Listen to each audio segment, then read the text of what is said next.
মহানগৰী বামুণী ময়দানৰ বিজি গুদামত হাল্লা বল। একাংশ উত্তেজিত ৰাইজে আকাশ পতাকা কঁপাই তোলে প্ৰতিবাদস্থলী। কিন্তু কিয় এনেদৰে উত্তেজিত হৈ পৰিল এইসকল লোক? হয়, আমাৰ এই গুৱাহাটীৰ মাছমজিয়া আমাৰ এই বিজি গুদাম, য'ত আমাৰ চাৰিওফালে আমাৰ বিশাল জনসমুদ্ৰ আমাৰ জনবসতি এৰিয়া। তাত আমাৰ ইয়াতে কয়লাৰ ব্যৱসায় আৰু এইটো ফ্লাইজ বুলি যিটো বস্তু আমাৰ ইয়াতে ব্যৱসায় চলি আছে, লোডিং আনলোডিঙৰ কাম চলি আছে। তাৰ ফলত আমাৰ জনসাধাৰণৰ যিটো আমাৰ বসবাস মানে স্থলী, আমাৰ বহুত প্ৰব্লেম হৈছে। কাৰণ আমাৰ ঘৰত আমি থাকিব নোৱাৰোঁ। এই ঘৰৰ ভিতৰলৈ আমাৰ যিটো ইয়াৰ ধূলি পলুচন আমাৰ ভিতৰলৈ সোমাই যায়।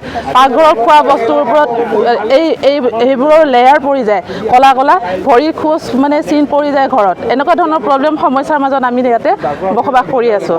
গতিকে আমি বিচাৰোঁ, আমি সেইকাৰণে বিচাৰিছোঁ যে আমাৰ এই যিটো আপোনাৰ ফ্লাইজ আৰু যিটো আপোনাৰ কয়লাৰ লোডিং আনলোডিঙৰ কাম চলি আছে, এই বস্তুখিনি আমাৰ ইয়াৰ পৰা যাতে উঠাই লৈ যায়, এই বন্ধ হওক। আৰু আমাৰো যাতে এটা মানুহখিনি জীয়াই থকাৰ এটা যাতে আমি ভাল এটা পৰিৱেশ আমি এটা পাওঁ, আমি এইটোৰ পৰা আমি সকাহ বিচাৰিছোঁ। সেইবাবে আমি আজি গোটেইখিনি ৰাইজে আমি ইয়াত প্ৰতিবাদ কৰিবলৈ আমি ওলাই আহিছোঁ। মন কৰিবলগীয়া যে জনবসতিপূৰ্ণ এই অঞ্চলত দীৰ্ঘদিন ধৰি একাংশ দুষ্ট চক্ৰই নিজ মুনাফাৰ স্বাৰ্থত দূৰ দূৰণিৰ ৰেলেৰে অহা কয়লাসমূহ জধে মধে কৰি আহিছে লোডিং আনলোডিং, যাৰ বাবে অঞ্চলটোত দেখা দিছে ভয়াৱহ প্ৰদূষণ, দেখা দিছে শৰীৰত মাৰাত্মক বীজাণু। এনে ভয়াৱহতাৰ পৰা পৰিত্ৰাণ বিচাৰি অঞ্চলটোৰ স্থানীয় ৰাইজে প্ৰশাসনক দৃষ্টিগোচৰ কৰাৰ উদ্দেশ্যে এনেদৰে নামি পৰিল প্ৰতিবাদত।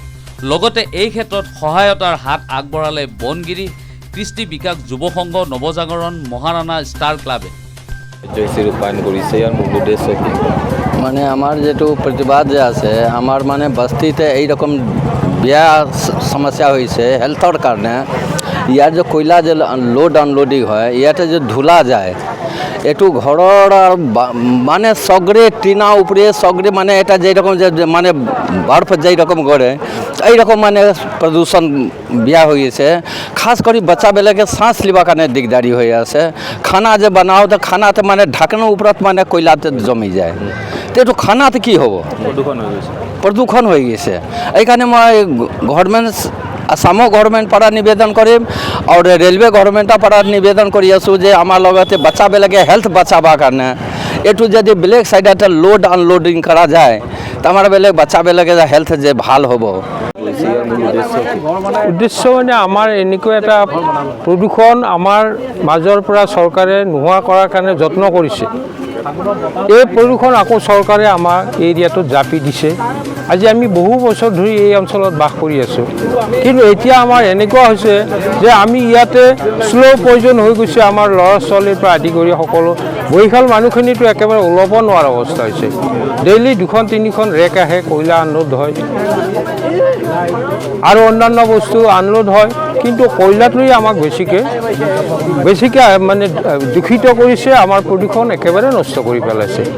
এনি টাইম ইয়াত এনেকুৱা এটা পৰিৱেশ হৈ থাকে যেন ধূলি কেৱল ধূলি। ইয়াৰ পৰা আমি পৰিত্ৰাণৰ কাৰণে আমি চৰকাৰৰ ওচৰত কাতৰে অনুৰোধ জনাইছোঁ।